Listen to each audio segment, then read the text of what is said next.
নমস্কাৰ, আজি মই আপোনালোকলৈ চাউলৰ এটা অতি সোৱাদ লগা মিঠাই ৰেচিপি লৈ আহিছোঁ, যিটো আপোনালোকে ঘৰত থকা বস্তুৰে বনাব পাৰিব। আশা কৰোঁ ৰেচিপিটো ভাল পাব। তেতিয়াহ'লে আহকচোন ভিডিঅ'টোৰ মাজলৈ। মই একাপ চাউল ভালদৰে ধুই চালনীত পানীটো গুচাই লৈছোঁ। গুচাই লৈ কটন কাপোৰ এখনেৰে এইদৰে মোহাৰি শুকান কৰি লৈছোঁ। এইদৰে শুকান কৰি ল'ব। একাপ হ'লে হৈ যাব, বেছি নহ'লেও হ'ব। একাপ চাউল ল'লে এইখিনি বহুত বেছি হৈ যাব। এতিয়া মই গেছত কেৰাহী এখন দি দিছোঁ। ইয়াতে মই ডাঙৰ চামুচ এখনেৰে ভৰ্তিকৈ এচামুচ ঘি দি দিছোঁ। এতিয়া ইয়াতে ধুই থৈ দিয়া চাউল কাপ দি দিছোঁ। দি এইখিনি মই ভাজি ল'ম। খুব টেষ্টি মিঠাই এটা আপোনালোকে ঘৰত এইদৰে বনাব পাৰিব। বেছি সময়ো নালাগে আৰু বেছি বস্তুও নালাগে। চাউলখিনি কেৱল অলপ ভালদৰে ভাজি ল'ব লাগিব। আপোনালোকে মোৰ ভিডিঅ' চাই ভাল পালে লাইক, কমেণ্ট আৰু ছাবস্ক্ৰাইব কৰি দিব। ফেমিলিৰ লগত শ্বেয়াৰ কৰিব। এয়া চাউল কাপ ভাজি হৈছে আৰু অলপ ভাজি ল'ম। এতিয়া মই ইয়াতে দি দিম বাদাম 10-12টা আৰু কাজু 10-12টা আৰু অলপ ভাজি ল'ম। এইদৰে এয়া মই চাউল কাপ ৰংচঙীয়াকৈ অলপ ভাজি ল'ম। এইদৰে আপোনালোকে বগাকৈও ৰাখিব পাৰে। মই অলপ কালাৰটো চেঞ্জ কৰি ল'ম। হৈ আহিছে প্ৰায়, আৰু 1 মিনিট সময় এইদৰে লৰাই থাকিলে হৈ যাব। এয়া মই চাউল কাপ ৰংচঙীয়াকৈ এইদৰে ভাজি ল'লোঁ, দেখিছেনে? কেৰাহীখনত এইদৰে 1 মিনিটমান সময় লৰাই থাকিম।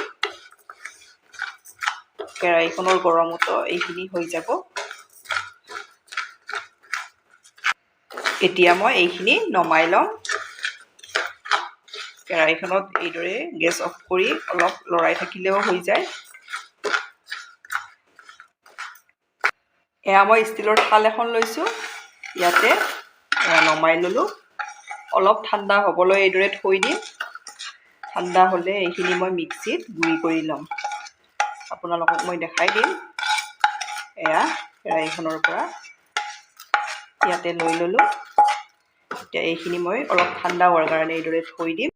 মোৰ চাউল কাপ ভালদৰে ঠাণ্ডা হৈ গ'ল। এয়া মিক্সিৰ জাৰ এটা লৈছোঁ। ইয়াতে মই এইদৰে লৈ এয়া মিক্সিৰ জাৰটোত লৈ ল'লোঁ। ইয়াত মই এয়া 2 চামুচ পাউডাৰ গাখীৰ দি দিছোঁ। এতিয়া এইখিনি মই মিক্সিত ভালদৰে গুড়ি কৰি ল'ম। মিক্সিত এইদৰে গুড়ি কৰি ল'লোঁ। এতিয়া মই এইখিনি ছাইড কৰি থৈ দিম। একেখন কেৰাহীয়ে লৈছোঁ। ইয়াত মই অলপ পানী দি ল'ম।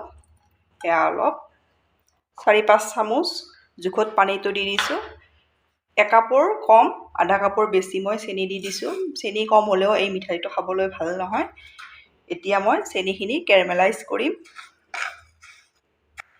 আপোনালোকে বাৰু এইদৰে চাউলৰ মিঠাই বনাই খাইছেনে? যদি খোৱা নাই, এবাৰ এইদৰে বনাই খাব।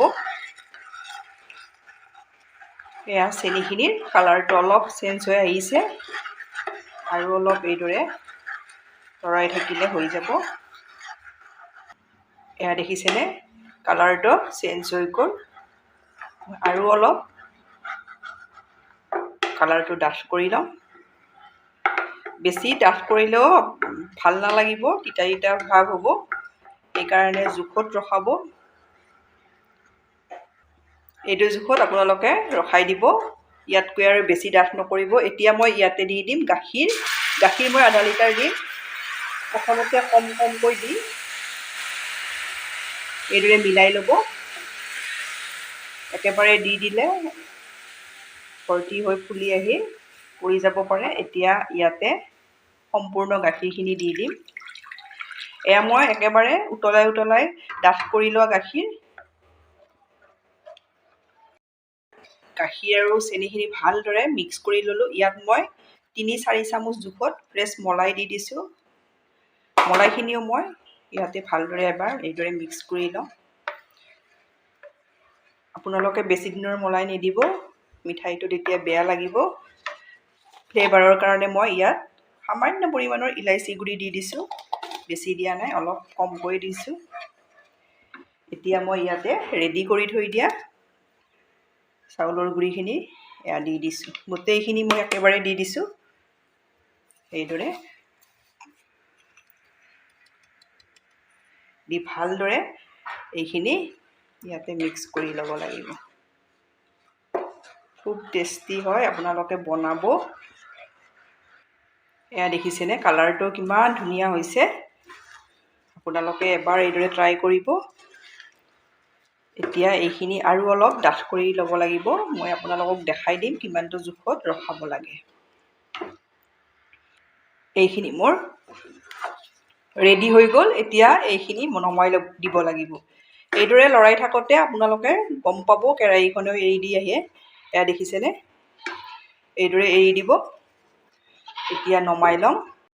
থাল এখনত বাটাৰ পেপাৰত ঘি সানি লৈছোঁ। আপোনালোকে ঘি সানি ল'ব, ৰিফাইন সানি নল'ব। এতিয়া মিঠাইৰ মিশ্ৰণখিনি ইয়াতে মই লৈ লৈছোঁ। লৈ ইয়াতে ভালদৰে এইদৰে মিলাই ল'ব লাগিব। এয়া মই ভালদৰে মিলাই ল'লোঁ এইদৰে। এতিয়া মই চামুচ এখন লৈছোঁ। এইদৰে মিলাই ল'ব, তেতিয়া সমান হ'লে মিঠাইটো ভাল লাগে দেখিবলৈ। এইদৰে কিমান ধুনীয়া কালাৰ হৈছে, আপোনালোকে নিশ্চয় ধৰিব পাৰিছে। এয়া দেখিছেনে, এইদৰে মই মিলাই লৈ 15-20 মিনিট সময় ঢাকনিৰে ঢাকি এইদৰে থৈ দিম। 15-20 মিনিট সময়ৰ পাছত মই আপোনালোকক দেখাই আছোঁ। এয়া মই সম্পূৰ্ণ ঠাণ্ডা কৰি ল'লোঁ। এতিয়া মই উলিয়াই ল'ম।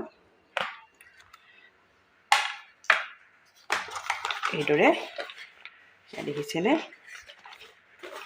এইদৰে লৈ লৈছোঁ।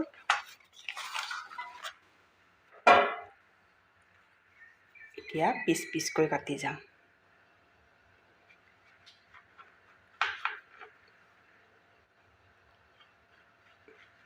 খুব টেষ্টি হয়, আপোনালোকে এবাৰ এইদৰে বনাব।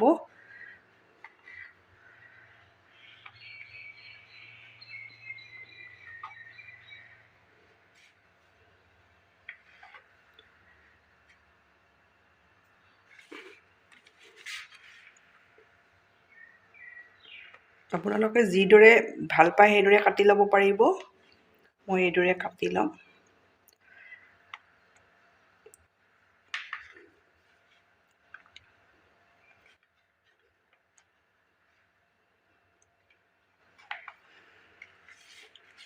এয়া মই কাটি ল'লোঁ, দেখিছেনে। এতিয়া দেখাই দিম আপোনালোকক পিচ ওচৰৰ পৰা। এয়া দেখিছে কিমান ধুনীয়া হৈছে। আৰু এপিচ দেখাই দিছোঁ।